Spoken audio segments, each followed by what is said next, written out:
সে আর নয়ন ফেরাতে পারবে না। ভগবান কৃষ্ণের সর্বঙ্গে এত রূপ।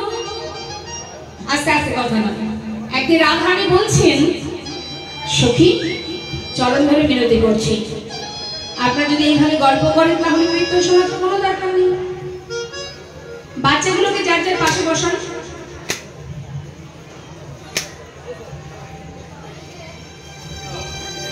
শ্রীমতী রাধারানী বলছে, সখী আমার মধুর অঙ্গে সর্বত্রই যে যেখানে দৃষ্টি দেবে সেখান থেকে তার দৃষ্টি আর কোনো দিকে সরবে না।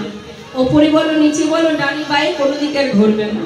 যেমন যদি গোবিন্দের চরণ পানে কেউ নয়ন দেয়, ওই নয়নেই চরণেই কিন্তু তার ওই দৃষ্টিটা আটকে যাবে, সেখান থেকে আর উপরের দিকে উঠবে না।